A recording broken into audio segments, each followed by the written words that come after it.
I just think we have to get right into it, and that's the New Orleans Bourbon Street attack.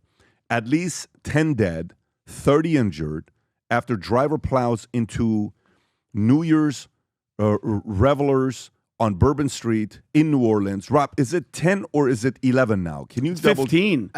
Yeah, it's up to 16, I believe. Oh. Is it 16 now? Okay, so is it really 16 now, Rob? It was 15 last night. I saw it in multiple news sources. Can you check to see what the death toll is now? I thought it was higher than that. 15. Okay, death toll. Let's open that one up, Rob, if you could. So death toll rises to 15 in New Orleans, terrorism attack. The suspect in the deadly attack that killed 15 people and injured dozens of others has been identified by the FBI. Let me read a little bit more to see if we have any other facts on this one here. 35 injured. This happened, a truck rammed into crowds on Bourbon Street at 3:15 a.m., followed by a gunfight with police. The driver described as hell-bent on creating the carnage and the damage that he did. According to Superintendent Ann Kirkpatrick, was killed by officers. The FBI, which is investigating the incident as an act of terrorism, at first they didn't want to say it, but they eventually said it, revealed that at least one suspected improvised explosive device was found at the scene, although its connection to the driver remains unconfirmed. Witness Jimmy Cothran described seeing 8 bodies sprawled out on the street, adding dead right in front of us was someone's mother, twisted, obviously deceased. One man deceased had tire tracks across his back and stomach and was clearly crushed. A little girl, oh my God, a little girl that we had seen dancing was as flat as a pillow. That's even tough to read. Oh my goodness. And a ton has come out on this individual. Even one of the stories that came out on the addendum, Rob, if you want to play that clip on the New York Post site, FBI confirms terror suspect Shamsud-Din Jabbar's flying ISIS flag. Is that it, Rob, that he's flying the ISIS flag? So this is the clip of the truck. I have it before it goes into the crowd if you want to show it. Yeah, show it and before it goes into the crowd. Other B-roll of the truck as well. Okay, let's see some B-roll here. So this is that's 3:15 a.m. This is just traffic on the side street. And he's going to take a right here Now let shortly. me ask you a question. What camera is so focused on that truck? That's a Why very is good... that camera following it? Why is the camera know to follow the white truck? Well, see that's the barricade right there, people. Now watch what he does. He stops, and then he takes his hard right, and then boom, he's going. And now he's going. I can't even look at that, man. No, and now he's gone. He's going 80 miles an hour down a narrow street, and now they all know that. But let me ask you, why, Tom? Why does the camera know to follow that? I'd like to know whose footage this is. That's what I'd really like to know. Have they edited down into a square for us, maybe a security camera from across the street, or who is taking this and knows to take this? Or is this multiple? Because you know the Ring cameras, like those cameras that people are out there, or even the PZT cameras. Are the PZT cameras able for you to track something after the event? No, right? Right. I don't know why it would, because there's multiple vehicles moving in the traffic on that street. That's interesting. So what is this? These are now the cameras that are outside of establishments, like watching your door. Or whatever. And this is where he's driving 80 miles an hour, and the people get out the way. Everybody gets out of the way in this video, but yeah, you just want to see how quick. Go ahead, Rob. Look at, oh my goodness, bro. Oh my God. You see, that camera doesn't move. So that's an external security camera. Have you spent any time on Bourbon Street? Have you guys ever been there? Yes, of course. Many times. I was there less than a year ago with Deli. We were filming on this exact street. And then that's just on a random day throughout the year. On New Year's, oh, man. Too many people are out there reveling, having a great time.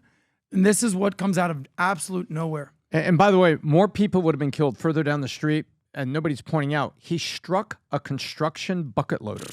And that was the end of the And this is it. Well, this is it right here, Pat. This is the shootout. And we're not going to play the video because I don't want to put that out there, but we will play the audio so you can hear. This is as soon as he gets out of the vehicle, then you can hear the gunshots ringing out and people fleeing. Go for it. So he's getting out? Yeah. And those are him, because he got out. He had a gun. He had 2 guns, and he had devices on him. But as soon as he got out, they started shooting at him. So do you have the clip of President Biden saying that the New Orleans attacker who killed 15 was inspired by Islamic State group? Do you have that clip? Yes, Go sir. for it. The FBI also reported to me that mere hours before the attack, Hours. he posted videos on social media indicating that he was inspired by ISIS, expressing a desire to kill. The ISIS flag was found in his vehicle, which he rented to conduct this attack. Possibly. Do you have the clip of him saying the things? What? Of what he's going to be doing? Like actual...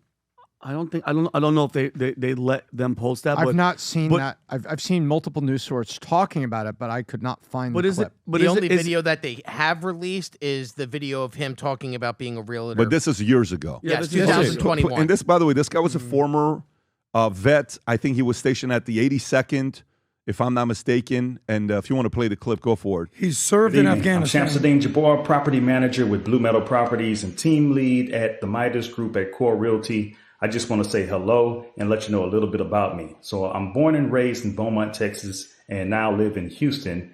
And I've been here all my life, with the exception of traveling for the military, where I spent 10 years as a human resources specialist and IT specialist, where I learned the meaning of great service and what it means to be responsive and take everything seriously, dotting I's and crossing T's to make sure that things go off without a hitch. So I've taken those skills and applied them to my career as a real estate agent, where I feel like what really sets me apart from other agents is my ability to be able to, one, be a fierce negotiator. So not only do I... You can pause that. But here's my question, though. Yeah. Seems like a rational business guy at this chapter of his life. The president of the United States, who's obviously asleep behind the wheel, said on camera the FBI knew about this guy hours before ISIS and all that stuff. Where was the manhunt? Where was the, letting everybody know, giving everybody a heads up? It's like what is the, like, how many times are we going to have a conversation, Tom, where we're like, the FBI or all these people keep dropping the ball? If it's not about DEI seminars or Donald Trump, it seems as if nobody's working. That's my opinion. And then you're going to see the FBI chick in New Orleans talking about this isn't a terror attack. Did you see this? And look what's right underneath her. New Orleans dealing with the terrorist attack, and this is what the FBI says. This is not a terrorist event. What it is right now is their improvised explosive devices that was found, and we are working on confirming if this is a viable device or not. As Chief Kirkpatrick said, we're asking everyone to stay away from Bourbon Street, Why does she sound so specifically from nervous? Canal Street to St. Anne. Is she's reading? That is my ask. Is that Once again, stay away from Bourbon Street, Canal Street, all the way to St. Anne, until we can figure out what is going on. Okay, so let me read this about her, about the killer. Jabbar served in the Army from 07 to 15, including the deployment of Afghanistan. Okay. And then later he joined the reserves till 2020. He posted videos referencing the Quran and claimed in 2020 YouTube video for his real estate business that the military taught him the meaning of great service. However, financial struggles, 2 divorces, okay, child support disputes, $16,000 in debt, left him in hardship. And his first wife was suing him for child support payment that he claims he was behind on. I think the number was $28,000 on whatever the number was. And then his business hadn't made any money this year, and he was struggling financially.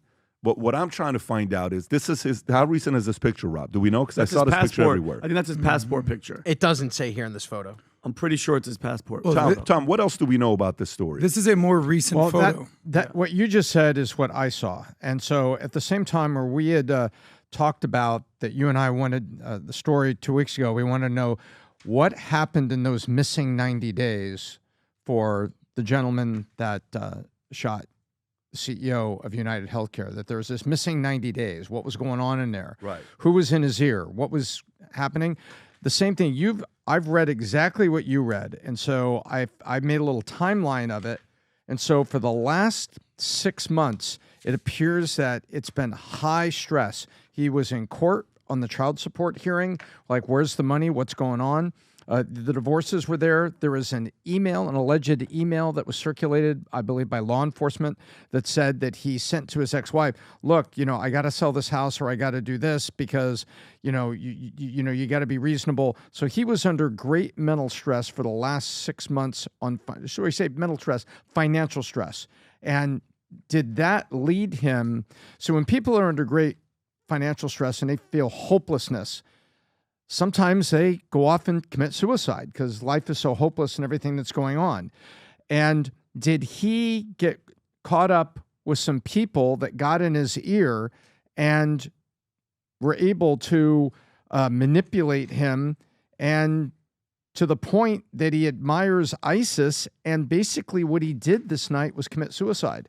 I read something further that said was the reason that he didn't set off the explosive devices is because he hit the construction equipment. Like, was his desire to get to the end of the street and then set off those devices. So we don't know what his plan was for the end of the street. We only know that he hit the construction equipment that brought the speeding truck to a halt, and then he got out and started shooting, and they found the coolers with these devices. So I want to know who was in his ear, what was happening there, but he obviously became sympathetic toward ISIS and was under a great deal of financial stress. Did he break, lose it, and find, some sort of affinity with ISIS, and then decided to take him out in this way? So the comparison between him and the other fellow who did what he did with the Tesla, they both rented their cars from the same company, Toro, right? I think it's called Toro, if I'm saying it correctly. That's correctly. Toro. Okay. They both served in the same unit, which that doesn't mean anything because that's the 82nd, Fort Bragg. It's a big unit. Huge. It's not like there could be coincidences there. But the timing of it on what happened, you have to consider the timing of when it took place. The Tesla truck in front of Trump, there's even a picture of it. And I don't want to get into that story yet. We'll get into that. But all it is the link between the two stories that you have there. Vinny, what else do you have on this story? Well, Ryan Ralph, also the guy that was at the golf course that was trying to shoot President Trump or trying to assassinate Trump, he visited Fort Bragg also 100 times. But it just, and Tom, it's all these coincidences. What makes someone who looked like a normal guy, he's making videos, he seems like the American guy, a veteran, what flips you like that? We always talk about what's in your ear, and it's like, they're at a military base, Tom, both of these guys, and we're going to get into that other story later. What makes somebody who is talking to these people, and it's not as if the government doesn't have programs to flip people, but it's like, what's the end goal? What is it for? And what really pissed me off about this thing, apparently this guy's mosque, the mosque that in Houston, Texas, put out a letter saying to directing its members not to speak to authorities. Why wouldn't you want them to talk to authorities about somebody that's there? This is the letter right there, Pat. You want me to read this? Yeah, go for it. Assalamu alaikum, brothers and sisters. I'm sure many of you have heard about the tragic events that took place in New Orleans this morning that are now being classified as an act of terror, in quotes, by the FBI. I want to emphasize the importance that everyone stay very vigilant and aware of your surroundings. The safety of the community is the most important thing. If anyone is contacted by the media, it is very important that you do not respond. If approached by the FBI and a response is necessary, please refer to CIAR, which is, Tom, it's the Council on American Islamic Relations, and ISGH. It is crucial that we stay united at this time. We condemn these terrible acts. Please stay safe. I mean, why are you telling them not to talk to the FBI? Something is going on. You want to talk about it. I just think this is something deeper. This is just the beginning. Sean Ryan had Sarah Adams on his show a while ago, and she's a CIA. She worked for the CIA, and she's saying there are mind you, these are the homegrown guys, Adam. These aren't the people that were let into the border, like that one guy, the Azerbaijan terrorist, that was like, soon you will know my name. This is, and I'm not trying to fearmonger everybody. I'm just telling everybody, stay alert, stay aware, because besides this 20, like, who knows what's going to happen before the 20th, but this is not going to stop. This is just the beginning. Yeah. It's easy to look at a situation like this and blame it on radical Islamic terrorists, right? That's on the surface level. Hey, this is what this is. I actually think that is the last piece of the puzzle. I think that is the icing on the cake. Because if you look at what's happening with this guy, born in America, lived in Texas, served in what, the Army? 10 years, and then National Guard. So National Guard, to me, it's the exact opposite. Whether it's a school shooter, whether it's these radical extremists, whether it's mass murderers, there's a lot going on. Dark triad type of personalities, narcissism, psychopath, Machiavellianism, and then the collective issues that they have, personal grievances, victimhood, nobody's looking out for me, injustice, revenge, playing the blame game, going through a divorce, financial issues, psychological issues, mental health, depression, social isolation, all these things that these people are dealing with, right? Oftentimes they write a manifesto. All these things that are going on, living in echo chambers, and then you get online and you look for a solution and you get into social media and boom, you watch a video of ISIS. oh, maybe this is what it is. So you sprinkle out a little jihad, you sprinkle a little Islamism out there, and then that is what motivates you to act. So I don't go right to it's just jihad. I think that is the end game and to Pat, what happened. Do you know, like I said, it's just starting. And Tom, I know you want to say something, but the FBI just seized the most bombs it's ever seized at someone's house. There's 150 homemade pipe bombs, the largest stockpile of explosives recovered. Brad Spafford's Virginia farm. The pipe bombs were preloaded into a vest. He was preparing for a large-scale attack, and he lost 3 fingers, idiot, making the bombs. And he used a photo of Biden and Harris for target practice, and he made threats following the Trump shooting, and he also planned to mount a 50 caliber turret on his property and start shooting at all the cops and everybody that's coming. Something is going on. Something is brewing. I don't know what the hell it is. Call it something's in the air, but I'm telling you right now, it's not going to stop. I've been saying this for a long time. PBD, you mentioned something about, or maybe it was something he was contemplating suicide. Someone said something about suicide. Ooh. So, well, that is suicide. Yeah, what was that? That was my summary comment, that it is not uncommon for people that feel ultimate hopelessness to be contemplating suicide, and was this aligning with ISIS, going, God, these people are oppressed just like me. These people, wow, maybe I'm just angry at everybody. I'm angry at the world. I'm depressed.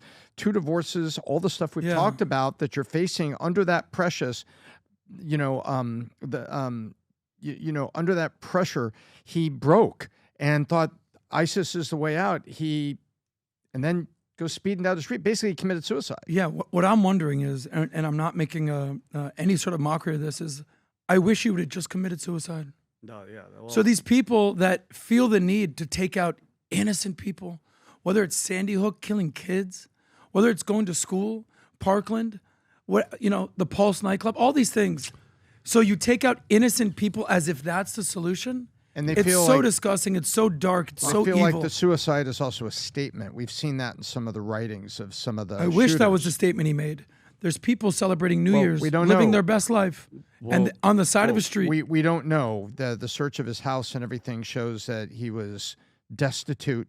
There was bills that they found. It was a disgusting place. Yeah. The guy was in a very dark place. You know what's crazy is just last year, Tuesday, we spoke about how the chart I showed about how people become homeless, right? And I said, how does it get to being homeless? What are the 7 things before becoming homeless, right? How does a person get to this level here?